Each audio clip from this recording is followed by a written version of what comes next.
Welcome back to the Simple and Smart SEO Show podcast. I'm your host, Crystal Waddell. This is Follow Through Fridays, my second favorite episode of the week, where I take the amazing advice that was shared by one of our guest experts and implement it on my own website. Woohoo!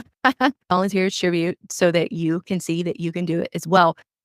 This one, I am so excited to implement. Okay. This is the Follow Through Friday episode about owned asset optimization, which Jonas Sickler from Terakeet came on to discuss with us.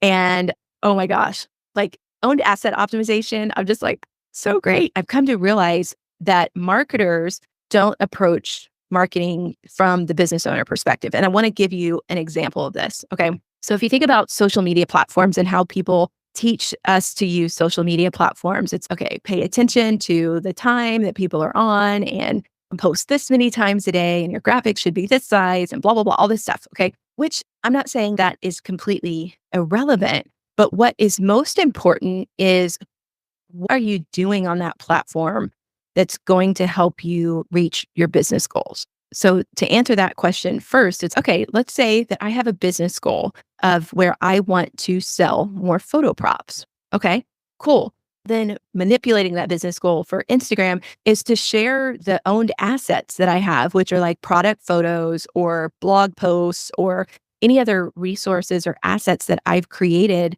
for collagenwood.com. I want to use and leverage Instagram to share that information. My priority is not like how Instagram wants to build its business. My priority is how I want to build my business. I talked about this in a different episode, but like social media is a great way of capitalizing on trends and trending topics. So for instance, to stay with this example of photo props, people, when they're graduating at the end of the year, or even right now, pre-senior year, this is a really hot time for senior photographers to purchase photo props. So to get in front of them right now, if I could, if more than 1% or 3% of my audience saw my organic content. But the idea is if I wanted to get in front of them right now, going organic on social would make sense for that business goal.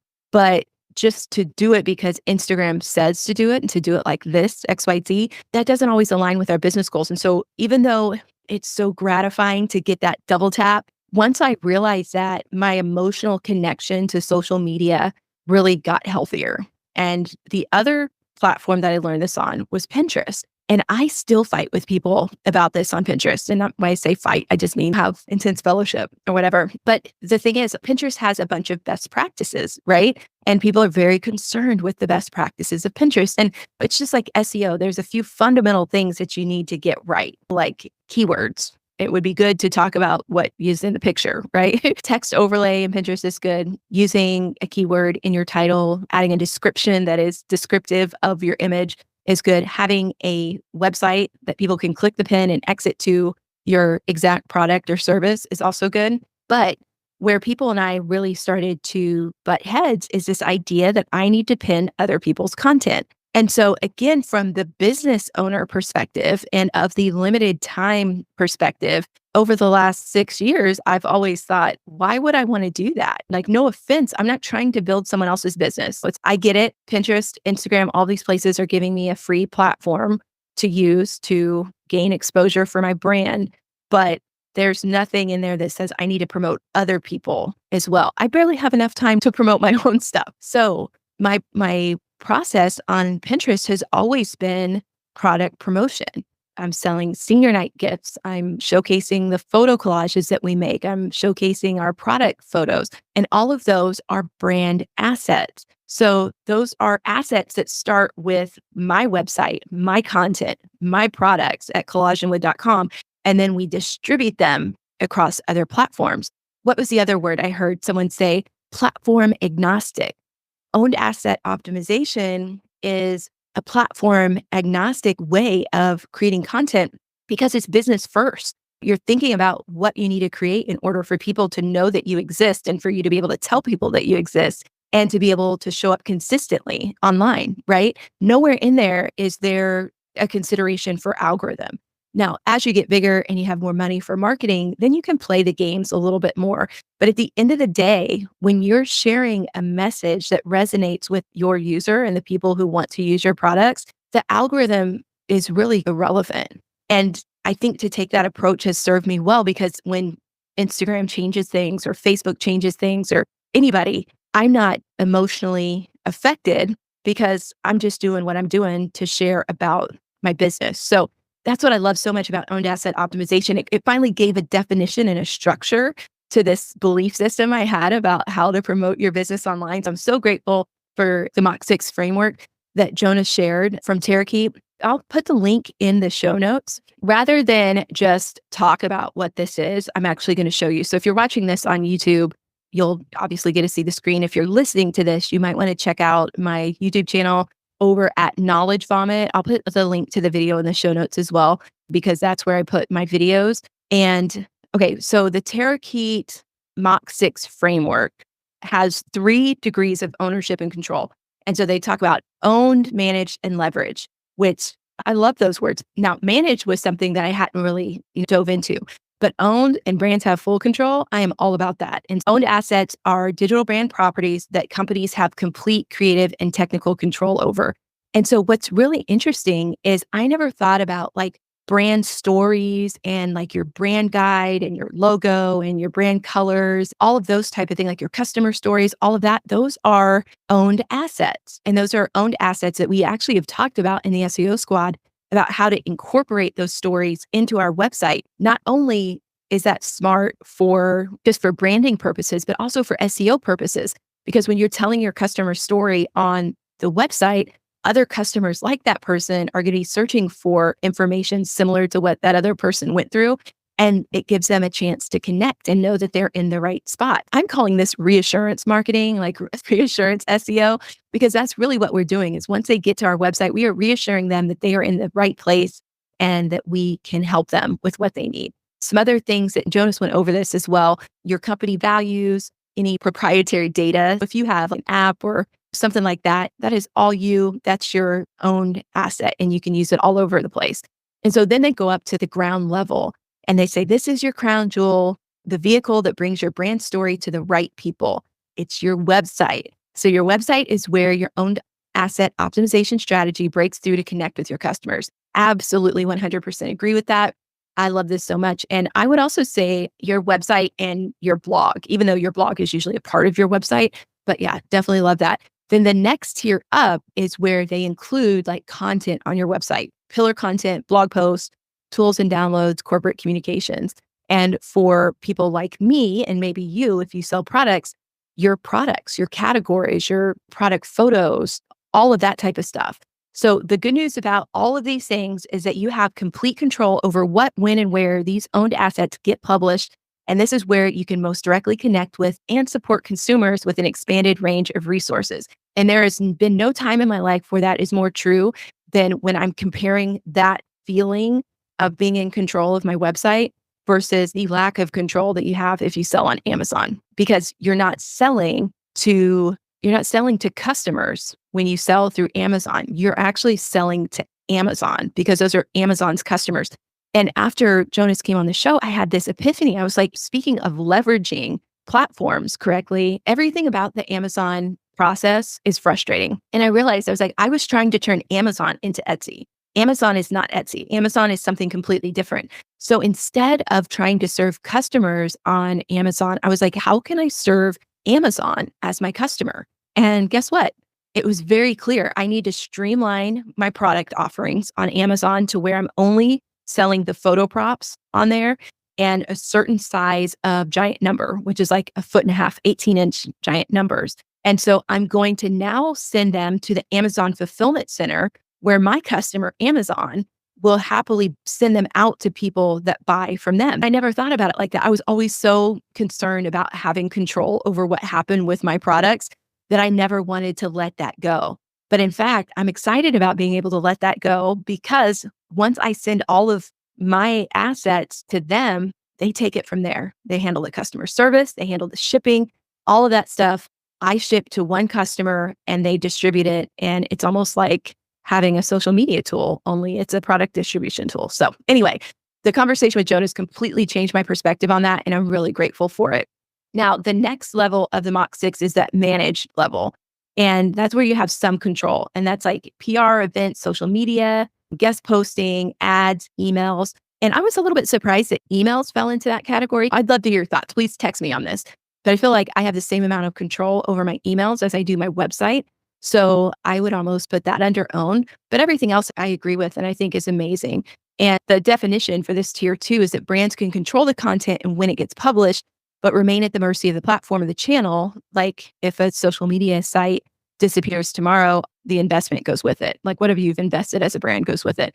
And yeah, I've experienced that on Instagram where they lock you out of your account for no reason. And that is a horrible feeling and experience and nothing I ever want to experience again. And then there's tier 3. This is where I guess brands can't ultimately hit publish on these assets. They can influence but not dictate this particular content.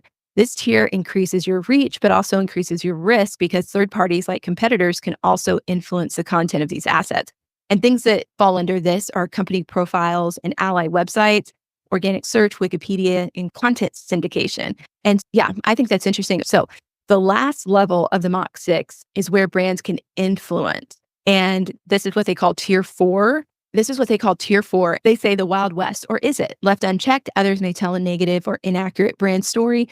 By building strong, owned, and managed assets, you increase your influence. Where I feel like this is intersected with some things that I've talked about before is with owning the search engine result page for your brand.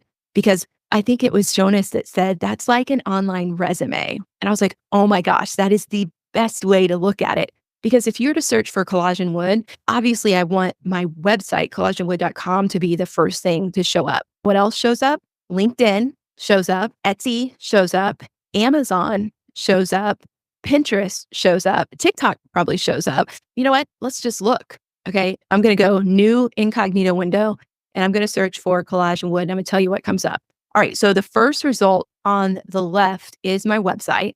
The other result on the right is, it looks like it's some sort of knowledge graph, which is cool for my website. And it's also got the Facebook profiles or the social media profiles of Facebook, Twitter, Instagram, and TikTok. And then when I scroll down, there's some images related to collagen wood. And 2 of the images are actually like wood that has been turned into a collage. It is funny. But then the third picture is a collagen wood picture of a senior model holding one of my photo props. Next up in the search engine results page itself in the blue links is Facebook for collagen wood, Pinterest for collagen wood. Somehow Photo Barn got in there and they have collage boards print on wood. So they're outranking me for my own brand name right there. But then comes Amazon, here comes X, and then Google generously tells people you could also buy from these people. And then it says people also search for, and oh my gosh, how cool. I'm seeing 3 things that I didn't realize people also search for. Number 1, collagen wood reviews, which I've just added to my website as a standalone page. Collagen wood senior night, which is my number 1 keyword that I want to be known for, and collagen wood discount code. So it looks like that's a page that I need to make as well, collagen wood discount code, so that people can find the coupon that they're looking for, because I give everybody a 10% coupon. That's no problem. The other things that are here are wood collage art, which is probably those other wooden block collages that I saw in the picture, which if you're watching this on YouTube, you can see as well. Or no, you can't see it because I'm incognito. But then there's senior gift ideas for sports. Yes, that's me. Softball graduation gifts. Yes, that's me too. And senior softball gift baskets, which is not a keyword that I typically try to rank for, but who knows? Oh my gosh, Anne, if you're listening to this, that's us right there. That's us.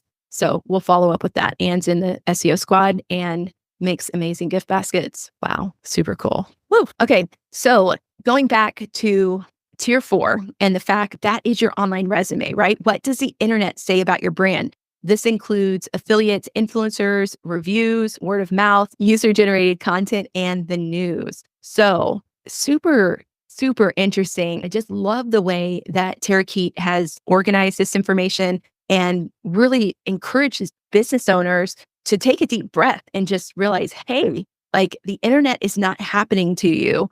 You get to choose what and how you share about your business online. And that's where the strategy comes in. So Terakeet's got some amazing resources. I want to thank Jonas Sickler for coming on. Not only did he come on the show, but he also spent a little extra time with my SEO squad, and that meant so much. So big shout out to Jonas for that. And speaking of the SEO squad, if you like this kind of thing and you like being face-to-face, actually having conversations. I would love to invite you to be a part of the SEO squad. There is a form for you to fill out. And once you fill it out, I'll schedule a time to chat with you just to make sure it's a good fit. The price is $48 a month. There's no minimum commitment. But if you enjoy being around like-minded business owners and sharing ideas and just learning different ways that you can leverage these optimization strategies that we talk about, I think you'll love being a part of the squad. So check the show notes for the link to that, or you can go to simpleandsmartseo.com. I've got the application link there as well. And if you just enjoy listening to me in your ears or watching me on YouTube, that is absolutely fine too. You can always send me a text message and let me know what you're implementing, how it's working for you. If you have any questions, all that type of stuff, I would love to hear from you. If you can't tell, I can talk about this stuff all the time. So anyway, that is this episode of Follow Through Fridays on the Simple and Smart SEO Show podcast. Remember, implement one SEO tactic, or better yet, write down what your business goals are. Like your business goals are for this month, this moment that you're listening, and then think about how you can create your own assets to support your business goals on your website, and then how you can distribute them on the internet. And even if it's just what you can do on your own website, that's the most important place anyway. So good luck. I'm always cheering for you. And no matter what, keep moving forward. And until next time, hope you have a great day and a great week. And I will see you soon.